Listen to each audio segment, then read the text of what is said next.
하늘에 계신 우리 아버지, 죄로 인해 죽을 수밖에 없는 우리를 위해 예수님을 보내주시고 십자가를 통해 죄 용서함 받고 구원을 받게 하시니 감사를 드리옵나이다. 오늘 저녁 이 온라인 예배에 참여하는 모든 성도들이 태초의 에덴에서의 안식의 기쁨을 누리게 해주시고 하늘 생명을 맛보는 귀한 시간 되게 하여 주시옵소서. 우리가 드리는 이 예배를 통해 오직 하나님만 영광 받아 주시옵소서. 오늘 우리 모두가 성령의 임재를 통해 우리를 부르신 하나님의 뜻을 깨닫고 우리가 살고 있는 이 마지막 시대에 교회의 존재와 사명에 대해서도 깊이 깨달아 우리에게 맡겨진 귀한 사명을 잘 감당하게 하여 주시옵소서. 이제 예배를 시작하려 하오니 마칠 때까지 성령 하나님 우리 가운데 임재하여 주셔서 은혜와 사랑으로 가득 채워주시기를 예수님의 이름으로 기도하옵나이다. 아멘.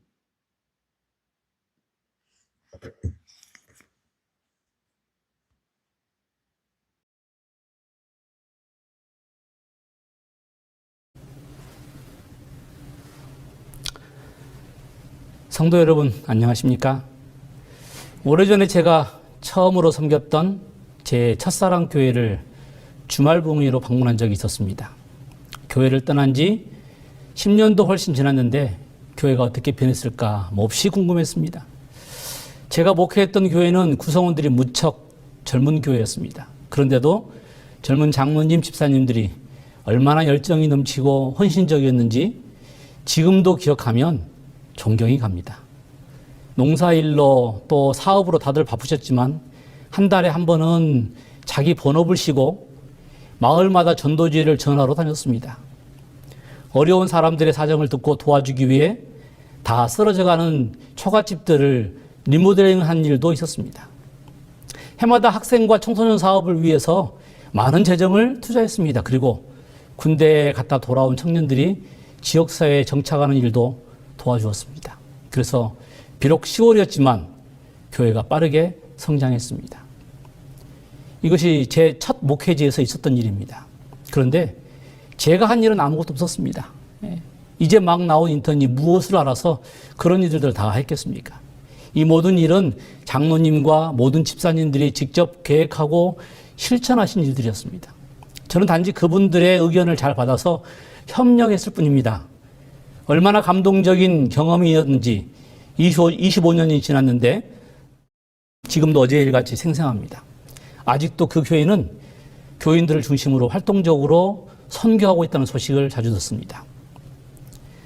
재림교회는 이와 같이 평신도들의 활발한 활동을 통해서 탄생한 교회입니다. 재림교회는 오직 성경의 가르침만 강조하며 빠르게 성장했습니다. 초기에 그들은 그 신념과 가르침들을 성경 위에만 세웠습니다. 재림교회 선구자들은 성경적인 교회를 세우려고 노력했습니다. 다시 말해 진리뿐만 아니라 신약교회와 같은 교회를 세우려고 노력한 것입니다. 신약교회가 보여주는 모습대로 따라하려고 했던 것입니다. 그러나 현재 재림교회는 그런 초기 재림교회의 교리는 잘 지켰지만 교회 운영에 관해서는 그들과는 전혀 다른 비성경적인 부분까지 들어오도록 허용하고 말았습니다. 다른 개신교회들부터 이단이란 낙인을 찍히고 싶지 않아서 그들의 체계들을 모방하고 접목시켰습니다. 그래서 결국 우리 교회도 대부분의 교회들이 가지고 있는 질병들을 가지게 된 것입니다. 매해 침례는 수천 명이 받지만 평균 추수생 수는 수백 명씩 감소하는 현상이 일어나고 있는 것입니다. 지난 10년간 5만 명이 넘게 침례를 받았지만 평균 추수생 수는 7천 명 이상 감소했습니다. 성도들의 헌신도는 떨어졌고 목사들은 신자들이 안식일 아침에 얼굴만 보여줘도 감사한 형편이 되었습니다. 이제는 우리가 어떻게 재림교회를 운영해야 하는가에 대한 새로운 시각이 필요한 때입니다. 지역교회들이 사도시대나 초기 재림교회의 활동적인 모습으로 돌아가야 합니다. 이제는 교회에 좋다는 이유만으로 새로운 아이디어를 무작정 받아들이는 일 대신에 교회 운영에 대한 하나님의 계획을 확인하기 위해 성경과 선지자의 글을 다시 살펴야 합니다. 저는 성경과 예언의 신이 말하는 교회가 이 마지막 시대에 세워지기를 간절히 소망합니다. 그렇게 된다면 이 마지막 교회를 통해서 하나님께서 영광을 받으시고 맡겨진 사명을 완수할 수 있을 것이라고 믿습니다. 교회는 하나님의 사업을 위한 살아있는 유기체입니다. 그러므로 교회는 영원한 반석 예수님과 진리의 터 위에 세워졌습니다. 예수님은 교회를 내 교회라고 불렀으며 천국의 열쇠를 그 교회에게 주셨고 사망과 음부의 권세가 이기지 못할 것이라고 약속하셨습니다. 어떤 대단한 사람이 하나님의 남은 교회를 비난하고 망가뜨리려 해도 주님의 약속처럼 이 하나님의 교회는 망가지지 않을 것입니다. 우리 주님은 하늘과 땅의 모든 권세를 가지고 이 교회와 항상 함께 하실 것을 약속하면서 모든 족속으로 제자를 삼아 아버지와 아들과 성령의 이름으로 침례를 주고 내가 너희에게 분부한 모든 것을 가르쳐 지키게 하라고 사명을 이 교회에 부여하셨습니다. 저는 성경과 예언신을 통해서 교회에 대한 이런 꿈을 꿉니다. 모든 성도들이 성령 충만을 경험하는 교회, 모든 성도들이 복음으로 살아있는 교회, 모든 성도들이 사랑과 기쁨과 평화가 넘치는 교회, 모든 성도들이 각자의 사역을 가지고 있는 교회, 모든 성도들이 사역을 통해 축복을 경험하는 교회, 모든 성도들의 사역을 통해 새로운 사람들로 넘쳐나는 교회. 화이 선지자도 이런 증언의 말씀을 주셨습니다. 그리스도인 선교봉사 10페이지에 보면 모든 사람에게는 누구도 다른 사람이 대처할 수 없는 할당된 일터가 있다. 모든 사람에게는 누구도 다른 사람이 대처할 수 없는 할당된 일터가 있다. 실물교훈 335페이지에는 평범한 사람이라도 잘 훈련되면 자제력이 없는 가장 고상한 교육을 받은 사람이나 가장 유능한 재간을 가진 사람들이 성취할 수 있는 것보다 더 많이 더 고상한 일을 성취할 수 있다. 누가요? 평범한 사람이라도 잘 훈련을 받으면 그 누구보다도 더 많이 더 고상한 일을 성취할 수 있다고 하는 것입니다. 모든 성도들이 성령 충만하여 각자의 사역을 담당하는 교회가 마지막 재림교회일 것입니다. 이런 교회가 마지막 세천사의 사명을 감당하리라 저는 믿습니다. 성령이 꿈꾸는 이상적인 교회는 모든 성도들이 제사장으로 사역하는 교회입니다. 성경은 모든 성도들이 제사장이라고 분명하게 언급합니다. 계시록 1장 5절 우리를 사랑하사 그의 피로 우리 죄에서 우리를 해방하시고 그 아버지 하나님을 위하여 우리를 나라와 제사장으로 삼으신 그에게 영광과 능력이 세세토록 있기를 원하노라.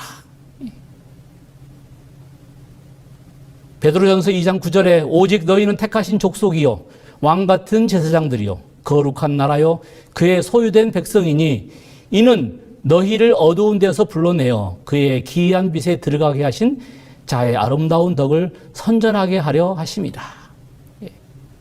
우리를 택하신 족속이요 왕같은 제사장들이요 우리를 제사장으로 삼으셨다고 분명하게 언급하신 것입니다. 이 제사장들은 성령의 역사로 품성의 열매를 맺고 성령의 은사로 사역하고 그래서 교회를 온전하게 만드는 종들을 의미합니다. 모든 성도들이 성령의 역사로 제사장 사역을 담당하는 것이 하나님이 교회를 향하여 가지신 뜻입니다. 초대교회는 모든 성도들, 즉 평신도들의 열성적인 운동으로 탄생했습니다. 대다수의 초대교회의 지도자들은 평신도였습니다. 사도들은 전임 사역을 위해 그들에게 안수해서 구별했지만 평신도와 성직자 사이에 특별한 차이는 없었습니다. 그런데 기원 후 4세기 기독교가 공인되면서 그동안 헌신적으로 교회를 지탱했던 평신도의 역할이 사라져버렸습니다. 평신도들은 이제 부차적인 존재가 되었고 교회에서 활력적인 지체가 되지 못했습니다. 종교개혁 이후에도 이런 성직자와 평신도의 지위의 차별은 사라지지 않았고 그대로 개신교로 넘어왔습니다. 이제 평신도의 역할은 관객 정도로 축소되었습니다. 단순히 안식일 아침에 자리를 채우는 존재가 되어버린 것입니다. 남은 교회도 로마 교회로부터 만들어진 잘못된 교회 개념을 지우지 못하고 그대로 가지고 있습니다. 그러나 선지자는 마지막 시대의 늦은 빛 성령의 역사로 평신도 활동이 초대교회처럼 다시 부활해 이 사업을 마치게 될 것이라고 예언합니다. 복음교역자 351페이지 보면 땅의 하나님의 사업은 교회를 구성하고 있는 남녀들이 이 일에 호응하여 그들의 노력에 목사와 직원들의 노력을 합하여 일하지 않고서는 결코 마칠 수 없다. 교회를 구성하는 남녀들과 목사들과 교회 직원들이 합심하여 일할 때에 이 땅에 하나님의 사업이 맞춰질 것이라고 분명하게 증언합니다. 누가요? 교회를 구성하고 있는 남녀들과 목사들과 교회의 직원들이 합심하여 일할 때 그것이 하나님이 계획하신 마지막 시대에 남은 교회입니다. 이 마지막 시대에 살고 있는 성도님들은 선지자의 증언처럼 지금 이 사역을 담당하고 계십니까? 성경 예언에는 이 마지막 시대에 등장하는 두 교회가 있습니다. 그중 하나는 우리가 잘 아는 라오디게아 교회입니다. 이 교회의 특징은 차지도 뜨겁지도 아니하고 미지근하여 토하여 버리고 싶은 교회입니다. 이런 라오디게아 교회를 위한 최고의 처방은 그들의 상태에 대해서 설교하거나 그들의 죄에 대해서 설교하는 것이 아닙니다. 백성들의 귀에대고 나가서 일하라고 소리치는 것도 아닙니다. 라오디게아 교회를 위한 최고의 처방은 목사들로 하여금 교인들을 훈련시켜 자신의 영적 은사와 조화되게 봉사하도록 하는 것입니다. 성도들이 이 사역을 통해 교회가 살아나게 하는 것입니다. 교회증언 7권 19페이지에 보면 우리의 백성들에게 주어질 수 있는 가장 큰 도움은 하나님을 위하여 일하고 목사들을 의지하지 말고 그분을 의지하도록 가르치는 것이다. 하나님을 위하여 일하고 목사들을 의지하지 말고 그분을 의지하도록, 하나님을 의지하도록 가르치는 것이다. 교회증언 7권 18페이지 보면 교인들이 그들에게 주어진 도움을 다른 사람들에게 나누어 주기 위하여 노력하지 않는 한 큰 영적 허약이 초래될 수밖에 없다. 왜 우리에게 이런 영적 허약이 초래되었냐? 그것은 우리에게 주어진 도움을 다른 사람들에게 나누어 주지 않기 때문에, 우리가 우리 사역을 감당하지 않기 때문에, 그래서 우리의 신앙이 라오디게아 교회처럼 뜨뜻 미지근한 신앙이 되어버린 것입니다. 지금은 그래서 우리가 라오디게아 교회로부터 나와야 할 시간입니다. 평신도들이 사역의 수행자로서의 자신의 역할을 회복해야 할 시간입니다. 목사들이 평신도들을 훈련시키는 그들의 역할을 다시 짊어져야 할 시간입니다. 바울은 목사들이 할 일에 대해서 이렇게 설명합니다. 에베소서 4장 11절부터 보면 그가 혹은 사도로, 어떤 사람은 선지자로, 어떤 사람은 복음 전하는 자로, 어떤 사람은 목사와 교사로 삼으셨으니 이는 성도를 온전하게 하여 봉사의 일을 하게 하며 그리스도의 몸을 세우려 하심이라. 여기 목사가 해야 될 일이 뭐냐면 성도를 온전하게 하도록 하여 봉사의 일을 하게 하는 사람이라고 언급했습니다. 성경과 예언의 신에서 목사란 평신도들이 스스로 돌보도록 훈련시키는 교관이며 교회가 세워진 후에는 새로운 교회들을 개척하기 위해서 아직 하나님의 사업이 미치지 못한 미개척지로 나가는 사람이라고 언급합니다. 성경과 예언의 신이 말하는 목사의 역할은 단지 설교하는 것이 아니라 평신도들을 훈련시키는 것임을 말합니다.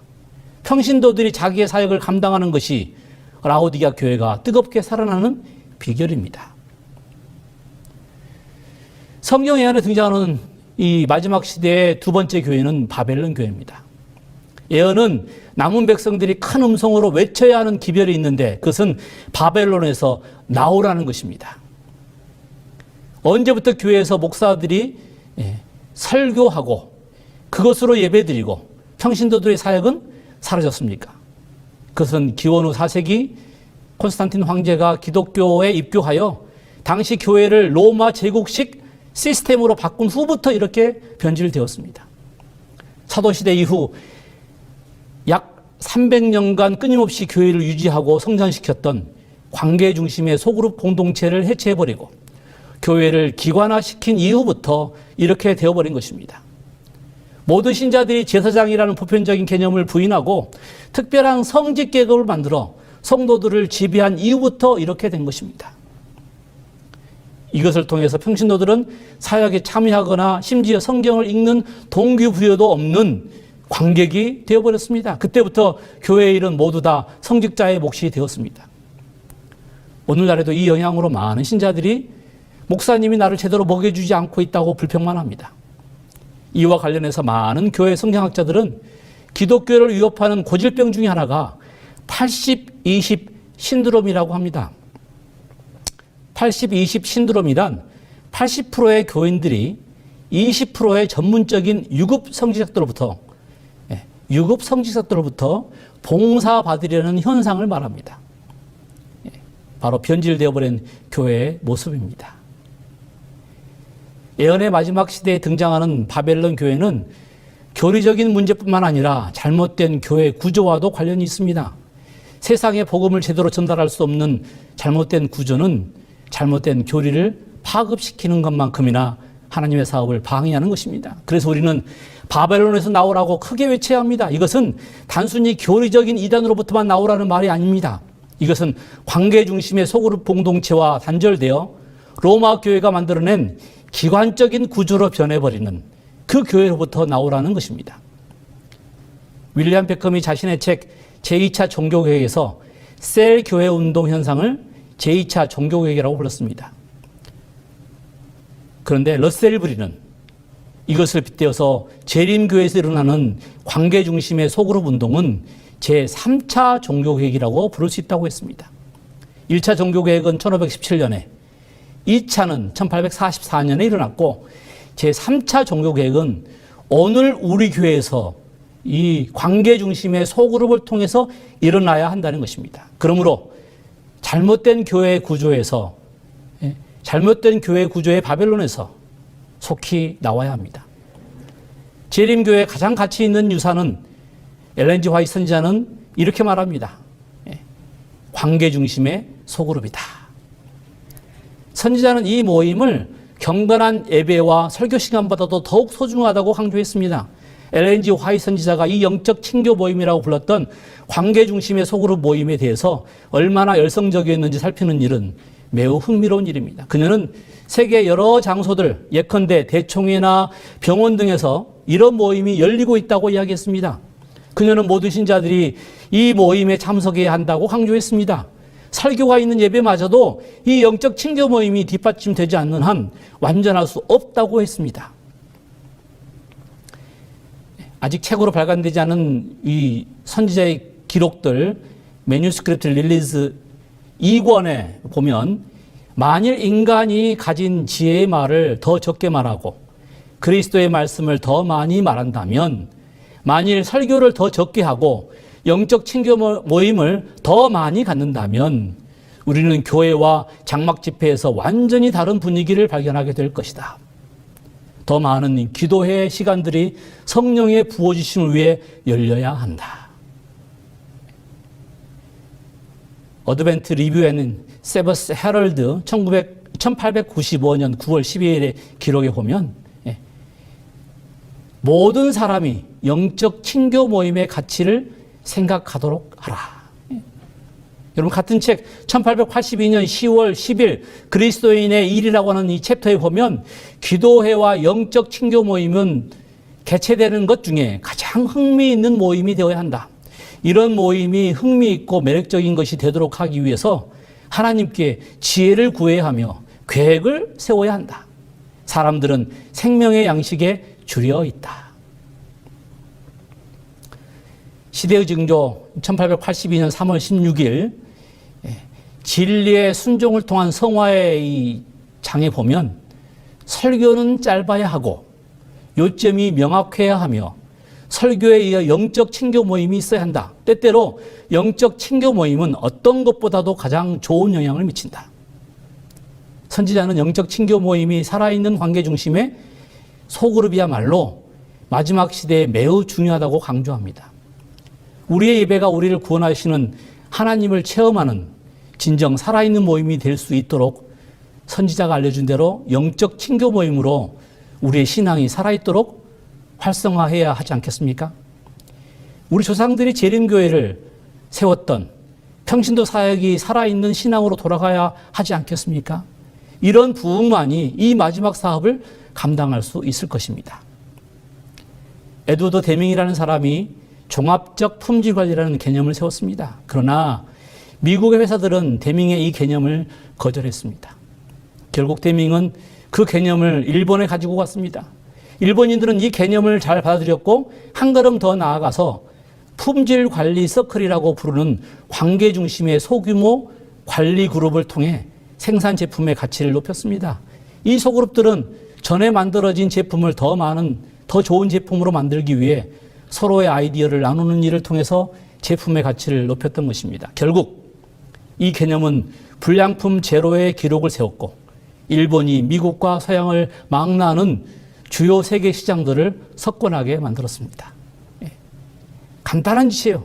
자주 모이고 함께 의논하고 토론하고 힘을 합치고 마음을 합치고 그런 관계 모임이, 관계적 소그룹 모임이 놀라운 혁신을 일으킨 겁니다. 일본에서는 이런 혁신이 가능했는데 왜 미국이나 서양은 불가능했을까요? 일본인 경영예술이라는 책에 보면 일본이 서구 사회와는 달리 로마 교회의 통치 구조, 계단식 통치 구조의 영향 아래 있지 않았기 때문이라고 이야기합니다. 그들은 미국이나 서양처럼 그들의 생각을 가두는 그런 구조가 아니었기에 창조적인 생각을 할 수 있는 구조였기 때문에 가능했다는 것입니다. 이들은 자신들의 생각의 틀을 보다 넓힘으로 창조적인 아이디어로 정말 경제전쟁에서 이겨낼 수 있었던 것입니다. 이제 저는 피라미드 지배구조 속에서 관계적인 활동을 불가능하게 만드는 패러다임에서 나오라는 말씀을 드리고 싶습니다.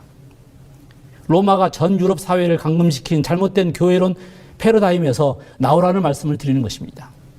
이 잘못된 패러다임은 사도행전의 교회를 부흥시켰던 그 어떠한 특징도 우리가 가질 수 없도록 만들고 있습니다. 이런 잘못된 패러다임으로부터 교회는 빠져나와야 합니다. 그래서 뜨뜻미지근한 모습으로부터 깨어날 수 있습니다. 그러기 위해서는 초대교회와 초기 재림교회의 뜨거웠던 평신도 운동을 배워야 합니다. 그래야 이 천국복음을 모든 민족에게 증거하는 마지막 남은 교회가 될 수 있을 것입니다. 이제 이 마지막 교회 사업에 모든 평신도들이 앞장서야 합니다. 평신도들이 살아야 교회가 살아납니다. 그래야 마지막 시대에 진정한 하나님의 남은 백성들로 이 마지막 사업을 마치게 될 것입니다. 귀 있는 자는 이 마지막 교회를 향해 주시는 성령의 음성에 귀를 기울이시기 바랍니다. 감사합니다.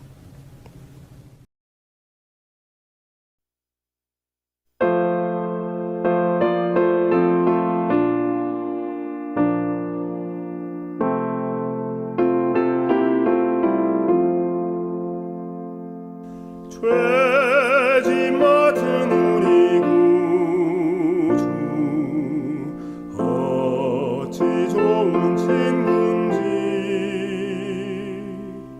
걱정 근심 모든 것을 고한 사람 복 받네 주께 굳지 않는 복을 얻지 못하네 사람들이 주님 앞에 어찌 아니고 하나 시험 걱정 모든 괴로움 없는 사람 누군가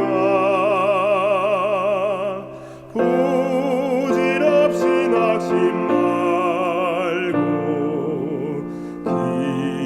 기도드려고 하세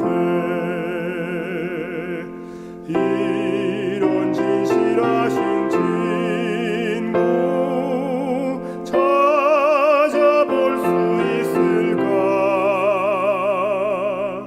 우리 약함하는 주께 어찌 아니고 하나 근심되는 중한 짐을 아니 진자 누군가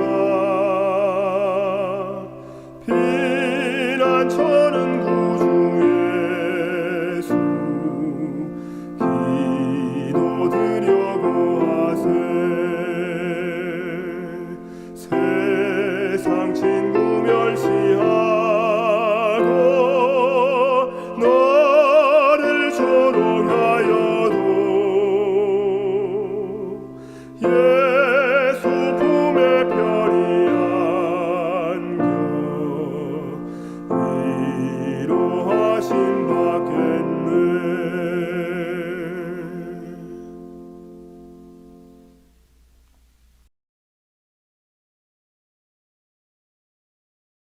교회의 주인 되신 우리 하늘아버지, 이 땅에 하나님의 교회를 세우셔서 우리의 구원을 완성하시고 또한 교회를 통해 주의 귀한 영혼들을 지키시고 보호하심을 감사드리옵나이다. 그러나 사단은 이 교회를 허물어 하나님의 사업을 방해하고자 합니다. 하늘과 땅의 모든 권세를 가지고 교회와 항상 함께 하셔서 사망과 음부의 권세가 이기지 못하도록 막으신 하나님, 남은 교회가 올바른 방향으로 회복되어 이 마지막 사업을 완성하도록 인도하여 주시옵소서. 교회마다 신앙이 살아나고 성도들의 사역이 살아나는 교회가 되게 하여 주시옵소서. 세우신 평신도 지도자들이 리더십을 갖고 교회를 바로 세워 나가도록 은총 더하여 주시옵소서. 주의 몸된 교회를 위해 헌신하고 부르신 성도들이 성령의 은사로 사역할 때에 넘치는 은혜와 축복을 교회마다 허락하여 주시옵소서. 이 안식일에도 사역의 주체가 되는 교회 지도자들에게 하나님의 은혜를 넘치도록 부어주시기를 예수님의 이름으로 기도하옵나이다. 아멘.